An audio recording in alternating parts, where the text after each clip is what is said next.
essa alegria, esse salto que você está dando, essa gritaria que a gente está dando, esse grito da nossa alma que a gente está dando aqui no dia do fruto fiel. Diga amém. Diga eu sou fruto fiel. Querido, esse grito é a nossa alegria. É porque a gente achou o caminho.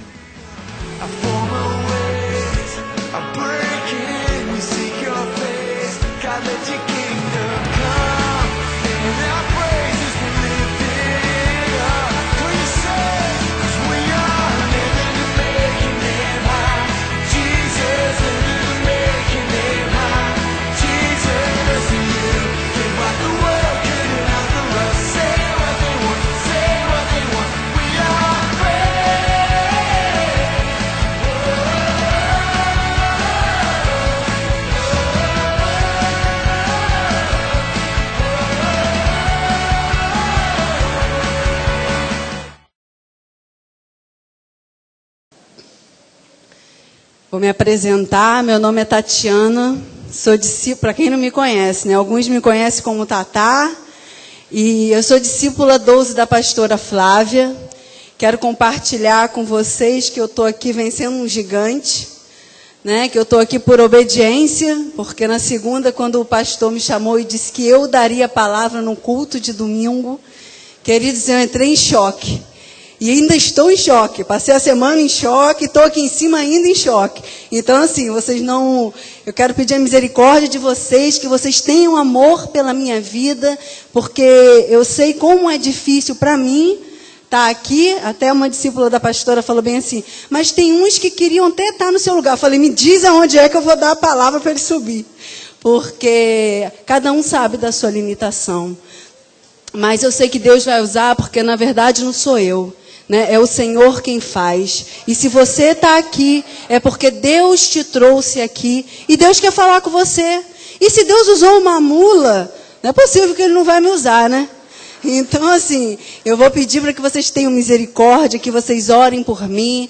Né? Eu fico, às vezes, um pouco nervosa. Às vezes, eu sou de nervoso. Por isso que o ar está tão frio hoje, que eu falei, Juan, bota no menos 15, deixa nevar. Porque eu fico um pouco tensa.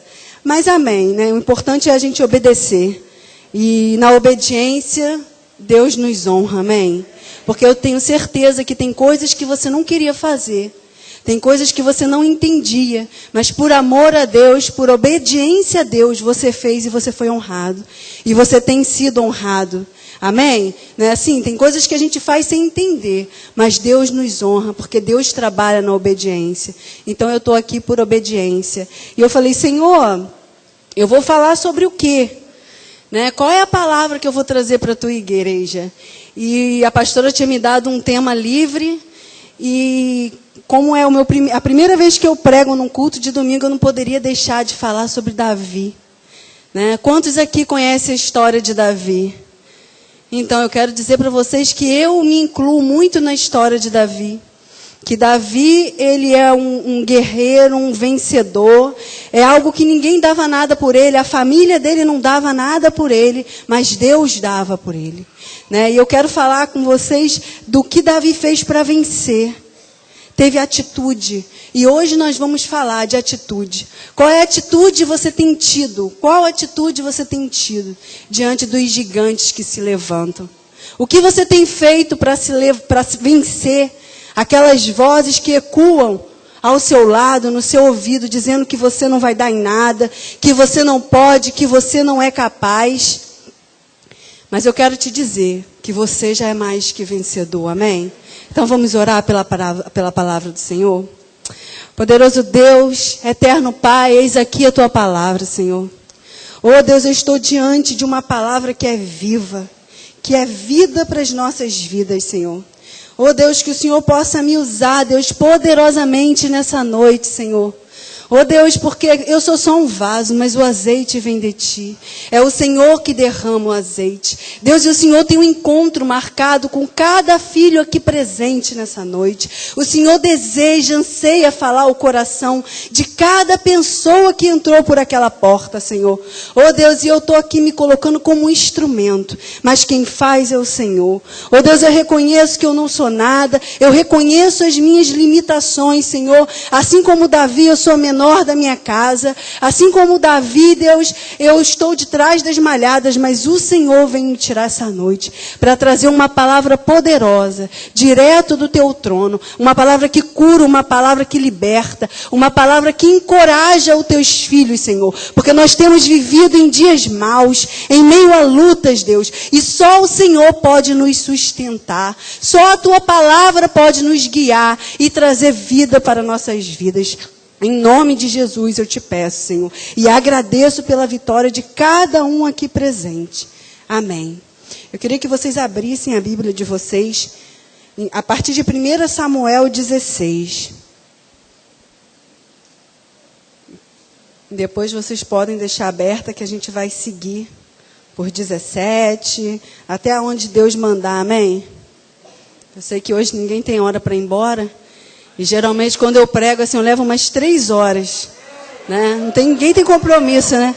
E também quando eu prego eu gosto de dar uns glória a Deus, uns aleluias. Porque quando a gente sente a presença do Senhor, querido, a gente fica cheio e a gente transborda, amém? Amém. 1 Samuel 16, no verso 6, a palavra do Senhor diz assim: entrando ele, Samuel viu a Eliabe e pensou, certamente isso aqui foi quando Samuel ele foi enviado à casa de Jessé, pois dali sairia o novo rei.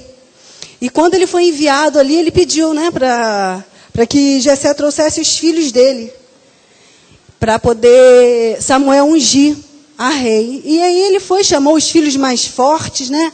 Aqueles que estavam preparados para a guerra, aqueles que conheciam de guerra. E aqui diz que foi entrando, um a um. E Samuel, quando viu Eliabe, pensou, certamente este está perante o Senhor, o seu ungido. Porém o Senhor disse a Samuel, não te atentes para a sua aparência, nem para a sua altura, pois eu o rejeitei. O Senhor não vê como homem. O homem olha para o que está diante dos olhos. Eu, porém, o Senhor, olho para o coração. Muitas vezes nos enganamos com a aparência. Muitas vezes vemos uma pessoa fraca e achamos que essa pessoa não vai dar em nada. Muitas vezes nós nos julgamos fracos, né? Incapazes. Mas eu quero dizer que é na nossa fraqueza que o poder de Deus se aperfeiçoa. É quando você acha que você está fraco. A palavra de Deus diz que é aí que você está forte. E que Deus escolhe as coisas loucas desse mundo para confundir as sábias. Deus não quer um homem que sabe de tudo. Um homem que se acha, um homem que se sente. Deus quer aquele que tem um coração quebrantado, que está disposto a aprender, que está disposto a obedecer à palavra do Senhor. É isso que Deus tem procurado. Deus procura verdadeiros adoradores, que o adoram em espírito e em verdade. Davi era um adorador. Davi, em meio à luta, ele não ia correr para o amigo para contar, ele não ia correr para o vizinho, ele corria aos pés do Senhor. Ele tocava a harpa dele e contava a aflição dele para o Senhor. Ele dizia o quanto estava difícil. E quantas vezes você tem feito isso? Quantas vezes você tem se relacionado com Deus e dito a Deus a tua angústia, a tua tristeza, o teu problema, a tua aflição? Será que você tem feito isso? Ou será que você tem se colocado diante de Deus e dito, Senhor, eu quero isso. Senhor, eu quero um carro novo. Senhor, eu quero uma casa nova. Mas você não se coloca diante de Deus para dizer, Senhor, eu quero a tua presença. Senhor, eu quero mais de ti. Senhor, eu preciso de ti. Senhor, sem a tua unção, sem a tua presença, eu não sou nada. Porque o carro lá fora acaba. A casa acaba. Tudo isso é muito bom, sim. Mas sem a presença de Deus, nada vale essas coisas. Deus quer se relacionar com a gente. Deus nos ama, Deus quer nos fazer vencer. E sabe por que muitos não têm vencido, queridos? Porque não têm intimidade com Deus. Porque não tem buscado a face de Deus. Porque quando você busca a Deus, quando você se relaciona com o Senhor, você tem certeza da tua vitória. Porque ainda que a luta seja grande, ainda que o gigante se levante, você sabe em quem você tem crido. Você sabe que Ele é poderoso para fazer infinitamente mais e agir ao seu favor. É uma questão de tempo, porque na luta Deus nos forja, na luta Deus nos trata e na luta Deus dá vitória. Não existe vitorioso sem luta. Não existe vitória sem guerra. Nós precisamos passar pela guerra. Mas é uma guerra, uma vitória, uma guerra, uma vitória, uma guerra, uma vitória. Amém? Você pode aplaudir ao Senhor por isso? Porque Ele te fez mais que vencedor. Temos vivido num mundo que tem nos jogado de frente com o gigante o tempo todo. E se não tivermos atitude como a de Davi, seremos sucumbidos. Porque o gigante ele não se intimida com o seu carro, com a sua casa, com a sua conta bancária, com o seu perfume importado. O que derrota é o gigante, é o quanto você tem de Deus, o quanto você busca Deus. Né? Quando o diabo olha e diz, aquela ali é uma mulher de oração, aquele ali é um homem de oração, nós não podemos contra eles. Você precisa ter uma patente no reino espiritual. Quem é você no reino espiritual? De repente aqui em Macaé, você tem até uma certa influência. Você é um médico, uma médica, você tem um cargo elevado, mas e no reino do Espírito? Quem é você? Porque quando a luta vem, você precisa ser alguém no reino do Espírito. Porque a tua patente aqui em Macaé não vai adiantar de nada se você não tiver aliançado, segurando na mão do Senhor, o general de guerra, aquele que nunca perdeu uma batalha. Ele precisa estar ao seu lado. Ele não pode olhar para você e dizer, aparta de mim, eu não te conheço. Como que eu vou te ajudar? Você não tem intimidade comigo. Agora, se você tem intimidade com Deus, a luta vai vir. E você vai dizer, eu vou vencer a luta. Eu já venci a luta. A vitória é certa em nome do Senhor dos Exércitos. Amém? Deus tem buscado os íntimos. Davi era adorador. Deus busca adoradores que o adoram em espírito e verdade. Quando Davi escutou que havia um gigante que afrontava o povo de Deus, ele se levantou. Ele se levantou porque ele sabia que ele podia vencer aquele gigante. Porque ele tinha vencido um leão e um urso. Porque ele cria no Deus que ele servia. Muitas vezes as pessoas passam por uma luta e a primeira coisa que faz é, vou sair da igreja. Eu estou na igreja e nada muda. Eu estou na igreja e nada acontece. Eu vou mudar de célula. Eu vou mudar de igreja, ou eu vou sair, ou eu vou desviar. Essa é a primeira coisa que vem na nossa cabeça. E eu estou falando isso porque no início da minha caminhada, algumas vezes eu pensei assim. E quem aqui nunca pensou assim? Só que nós precisamos nos relacionar com Deus, para que na hora que esses pensamentos do inferno se levantem sobre a nossa vida, a gente se apegue a Ele. A gente ande com Ele, do lado dEle, de mão dada com Ele, porque é isso que Ele quer. Muitos vêm à igreja buscar o que Deus pode fazer, e Deus quer buscar você. Deus quer ter um relacionamento com você. Deus quer mudar você. Deus quer te dar as coisas, mas primeiro Ele quer te mudar. Ele quer te transformar. Porque não adianta ter muita riqueza e não ter um caráter transformado. O desejo de Deus é que sejamos a sua imagem e semelhança. E como está você? Tem parecido com seu pai? Quem tem sido você? As pessoas lá de fora te olham e vê a vida de Deus em você? No seu falar, no seu andar, no seu caminhar. Como é isso? Quem é você lá fora?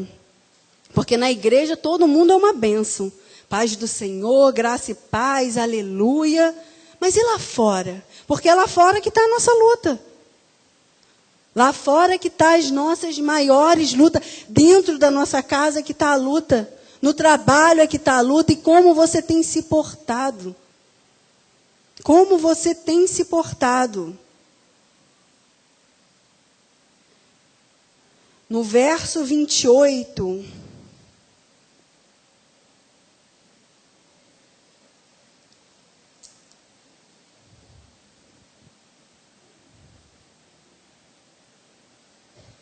calma aí, vou começar no verso 11, desculpa. Ouvindo Saul e todo Israel as palavras do filisteu, espantando-se, o temeram muito, porque aqui o gigante tinha se levantado e tinha dito: me dá alguém aqui entre a sua tropa para lutar comigo. Quem o Senhor tem para lutar comigo? Para me destruir? E ali tinha um povo que aparentemente cria em Deus, porque Saul tinha vida com Deus, não era isso? Então tinha os filhos de Jessé, tinha um povo que podia orar, que podia ter vida com Deus e dizer: não, eu vou. Mas todos se acovardaram. O exército que ele tinha se acovardou. Mas como assim? Por que eles se acovardaram? Porque não tinha intimidade com Deus. Porque não tinha experiência com Deus. Não tinha vida com Deus. Então, na hora que deram de cara com o gigante, falaram: meu Deus, esse gigante é muito grande, ele vai acabar comigo. Ele vai me detonar. E sabe quando que você sabe que você tem vida de Deus? Vida com Deus, intimidade com Deus? Quando você se depara com o gigante. Como que você age quando você olha o gigante na sua frente? Você recua? Você diz: não, mas eu não vou para essa batalha porque esse gigante vai acabar comigo. De repente, o divórcio se estabilizou na sua casa. De repente é a falta de amor, de repente as drogas, a bebida, alguém da sua família que não quer vir à igreja, alguém da sua família com homossexualismo. Eu não sei qual é a sua luta, eu não sei qual foi o gigante que se levantou, mas você sabe. E aí, diante desse gigante, você se paralisa. Você fica parado e diz: eu não vou conseguir.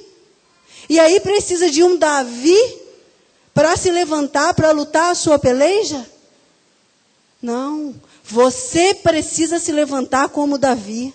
Você precisa ser Davi. Você precisa ir à guerra e não se acovardar, porque não é o tamanho do gigante, é o tamanho do Deus que você serve que faz a diferença. Amém? É o tamanho do Deus.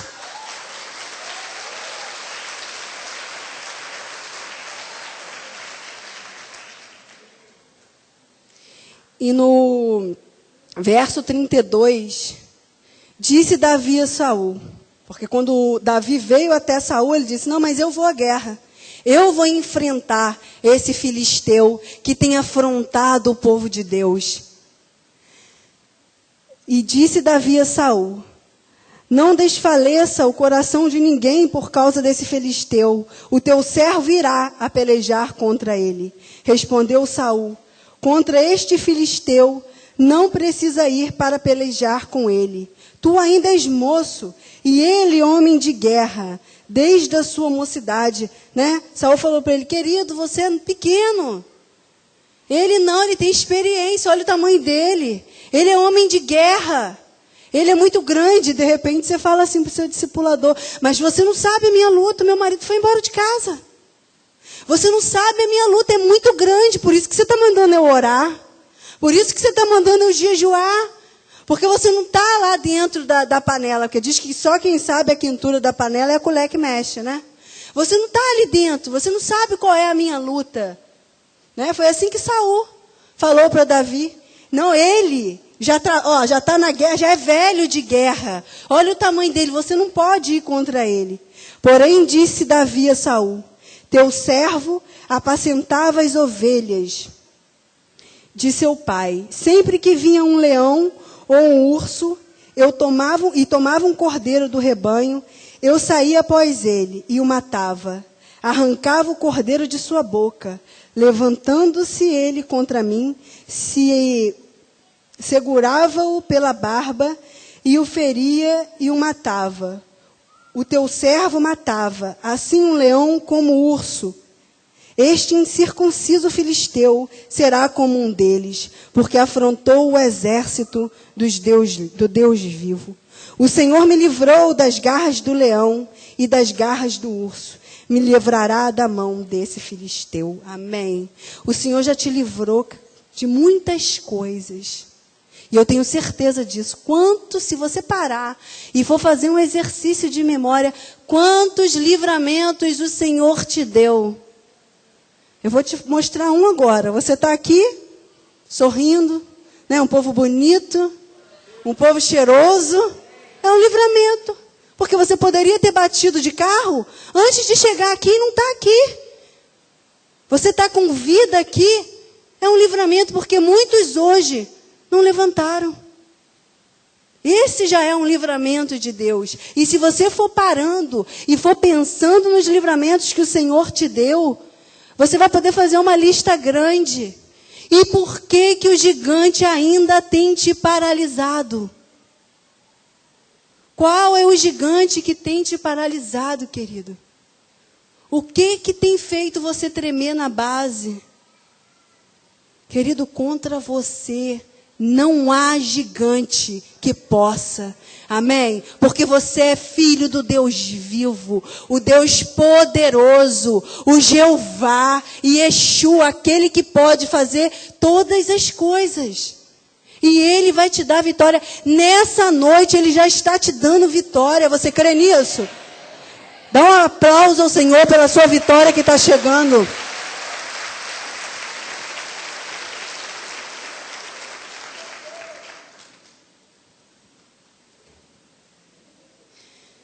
No verso 38. Então Saul vestiu a Davi com a sua própria armadura e lhe pôs sobre a cabeça um capacete de bronze e o fez envergar uma couraça. Davi cingiu a espada sobre a armadura e tentou andar, porque não estava acostumado a usar essas coisas. Disse Davi a Saul: não posso andar com tudo isso, pois não estou acostumado. Assim tirou Davi aquilo de sobre si.